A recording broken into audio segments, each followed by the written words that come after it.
Bienvenue, Infonomy est un Nothing Phone 4A et aujourd'hui je vais vous montrer comment activer le mode économie d'énergie sur cet appareil.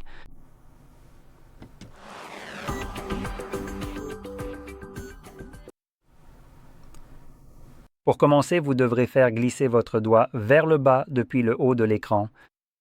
Puis, faites-le une nouvelle fois pour étendre la liste des raccourcis visibles. Maintenant, quelque part ici, sur l'une des pages, nous devrions normalement trouver notre mode économie d'énergie, et je peux déjà le voir. Mais si vous ne le trouvez pas, qui ressemblera à ceci, vous pourrez toujours l'ajouter. Dans ce cas, en cliquant juste ici sur ce crayon, puis en le trouvant quelque part dans cette liste ici. Lorsque vous trouvez votre mode économie d'énergie, qui est également étiqueté, il vous suffit simplement de cliquer dessus. Il y restera désormais. Mon mode économie de batterie était juste ici, j'ai donc cliqué dessus. Cette fenêtre apparaît alors. Activez l'économiseur de batterie. L'économiseur de batterie active le thème sombre, limite l'activité en arrière-plan et retarde les notifications. Maintenant, la partie la plus importante de tout ce message sera la dernière, retarde les notifications. Ce n'est pas vraiment ce qu'il fait, mais plutôt comment il le fait. En fait, il empêche simplement les applications d'accéder au réseau, soit en gelant ces applications, soit en désactivant le Wi-Fi et les données mobiles. Quelle que soit la méthode utilisée, évidemment, cela empêchera les applications de vérifier les nouvelles notifications, ce qui entraînera ce délai. Il leur permet donc de se reconnecter à intervalles réguliers.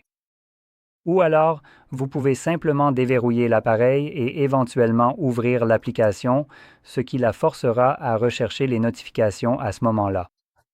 Mais si vous comptez sur votre appareil pour vous envoyer les notifications en temps réel lorsqu'elles vous sont adressées, évidemment, cela change un peu la donne. Donc, gardez cela à l'esprit. Nous allons donc cliquer sur OK et c'est maintenant activé. Je peux le voir au fait que maintenant la batterie a changé pour une couleur jaunâtre et il y a un plus à l'intérieur. Maintenant, une autre chose qui va se produire, c'est que généralement le taux de rafraîchissement de l'écran est réglé à 60 images par seconde. Donc, l'affichage semblera beaucoup plus saccadé et long. C'est l'un des inconvénients ici. Mais c'est évidemment fait pour préserver la batterie.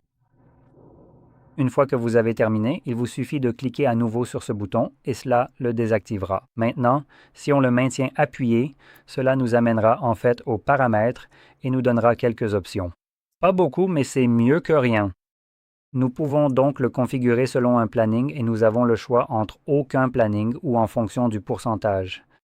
Ainsi, nous pouvons choisir un certain pourcentage auquel ce mode s'activera. Ce n'est pas vraiment un planning, c'est plutôt un critère, mais j'imagine qu'ils n'ont pas compris la différence entre ce qu'est réellement un planning. Un planning signifie à une heure donnée, pas à un certain pourcentage. Donc, malheureusement, vous ne pouvez pas réellement définir un planning, même si le nom l'indique littéralement. Mais vous pouvez mettre en place, en gros, une sorte de précaution pour que si votre batterie descend à 35% ou moins, ou à n'importe quel seuil que vous définissez, ce mode s'activera automatiquement. Donc c'est plutôt sympa. Et l'autre option qui désactive automatiquement à 90% est activée par défaut. Si cela ne vous plaît pas, vous pouvez désactiver cette option. Voilà. Une dernière chose à vérifier serait dans les paramètres. Avec un peu de chance, on pourra peut-être obtenir une information sur la durée de vie de la batterie avec ce mode. Donc en ce moment, on voit 1 jour et 6 heures.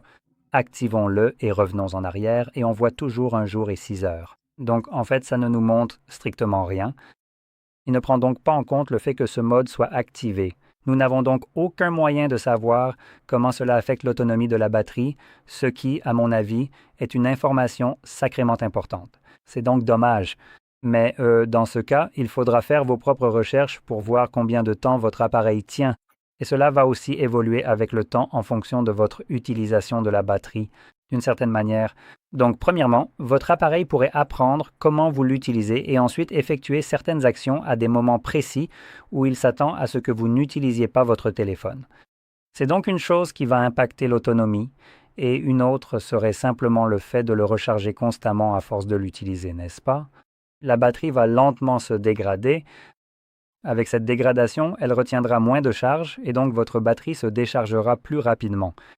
Donc ce qu'il indique ici, en ce moment, 1 jour et 6 heures, ne prend pas cela en compte. À ma connaissance, donc en gardant cela à l'esprit, je ne sais pas. Peut-être que cette batterie ne tient littéralement que 10 minutes, je ne sais pas. Dans 10 ans, à l'avenir, mais cela continuera peut-être à vous indiquer qu'elle tient 1 jour et 6 heures.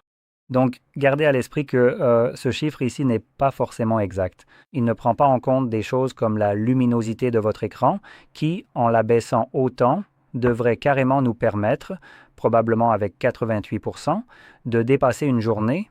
On devrait potentiellement obtenir environ 25% d'autonomie supplémentaire. On n'a littéralement rien obtenu. Donc il ne prend en compte absolument rien sur cet appareil, que ce soit activé ou désactivé.